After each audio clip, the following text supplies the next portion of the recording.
ಎಲ್ರಿಗೂ ನಮಸ್ಕಾರ. ರಾಜ್ಯದ ಜನ ಅಜ್ಜಿನ ತುಂಬಾ ಪ್ರೀತಿಯಿಂದ ನೋಡ್ಕೊಂಡಿದ್ದೀರಾ ಸರ್. ಜನರಿಗೆ ಮತ್ತೆ ಎಲ್ಲ ಶಾಲಾ ಮಕ್ಕಳಿಗೆ ಧನ್ಯವಾದಗಳು ಸರ್. ಇಷ್ಟು ವರ್ಷ ಅಜ್ಜಿ ತುಂಬಾ ಚೆನ್ನಾಗಿ ಬದುಕಿದ್ದಾರೆ. ಅವ್ರ ದಾರಿಲೆಲ್ಲ ನೋಡಿರಿ ಸರ್.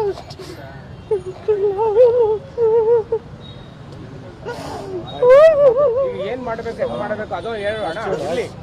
ಈಗ ನೀನು ಸೇವೆ ನೀನ್ ಮಾಡಿದ್ಯಾ, ನಮ್ಗೆ ಗೊತ್ತು, ಇಡೀ ರಾಜ್ಯಕ್ಕೆ ಗೊತ್ತಿದೆ.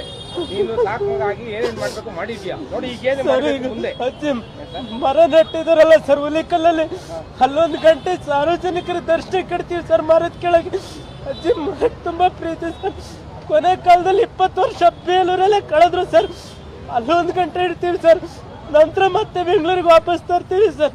ಡಾಕ್ಟರ್ ಜಿ ಪರಮೇಶ್ವರ್ ಅವರು ಮಲೇಷ್ಯಾದಿಂದ ಬರ್ತಾ ಇದ್ದಾರೆ ಸರ್. ಅವ್ರು ಗೌರ್ಮೆಂಟ್ ಜೊತೆ ಮಾತಾಡಿ ಅರಣ್ಯ ಮಂತ್ರಿನ ಮಾತಾಡ್ತೀನಿ ಅಂತ ಹೇಳಿದಾರೆ ಸರ್. ನಾಳೆ ಮುಖ್ಯಮಂತ್ರಿಗಳ ಜೊತೆ ಮಾತಾಡಿ ಲಾಲ್ಬಾಗ್ ಅಥವಾ ಕಬ್ಬನ್ ಪಾರ್ಕಲ್ಲಿ ಎಲ್ಲಿ ಜಾಗ ಕೊಡ್ತಾರೆ ಅಲ್ಲಿ ಮಾಡ್ತೀವಿ ಸರ್, ಶಾಶ್ವತವಾಗಿ ಉಳಿಯಂಗೆ. ಅಷ್ಟೇ ಸರ್, ನನ್ನ ಕೈಲಿ ಮಾತಾಡೋಕ್ಕಾಗಲ್ಲ ಸರ್. ಸರ್ ಗೊತ್ತಿಲ್ಲ ಸರ್, ಸರ್ಕಾರ ತೀರ್ಮಾನ ಸರ್, ಅದು ನಂಗೆ ಗೊತ್ತಿಲ್ಲ ಸರ್.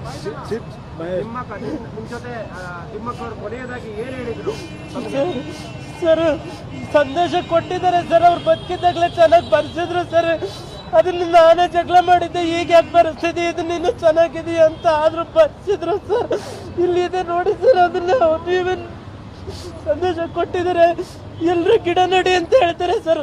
ಗಿಡ ನೆಟ್ಟು ಪರಿಸರ ಉಳಿಸಿ ಸಾಕು. ಅಜ್ಜಿಗೋಸ್ಕರ 25 ವರ್ಷ ಅವರಿಗೋಸ್ಕರ ಸೇವೆ ಮಾಡಿದ್ದೀನಿ ಸರ್. ಸಾಕು ಸರ್, ಅಜ್ಜಿ ದಾರಿಲೇ ನಡೀರಿ ಸರ್. ಯಾಕಂದ್ರೆ ಅಜ್ಜಿನ ಇಷ್ಟು ದೊಡ್ಡದಾಗಿ ಬೆಳೆಸಿದ್ದು ರಾಜ್ಯದ ಜನ ಸರ್.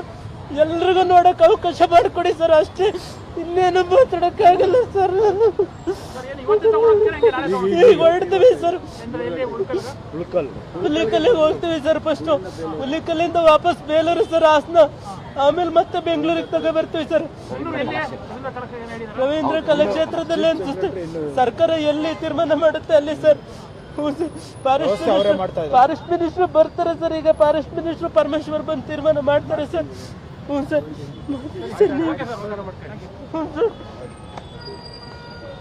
ಮತ್ತೊಂದ್ಸರಿ ಎಲ್ಲ ಅಪೋಲೋ ಆಸ್ಪತ್ರೆ ಎಲ್ಲರಿಗೂ ಧನ್ಯವಾದಗಳು ಸರ್.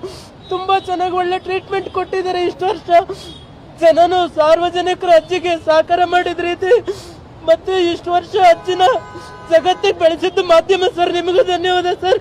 ನಾನು ಮತ್ತಿನ್ನೇನು ಹೇಳಕ್ಕಾಗಲ್ಲ ಸರ್. ಎಲ್ಲರಿಗೂ ಒಳ್ಳೇದಾಗ್ಲಿ ಸರ್.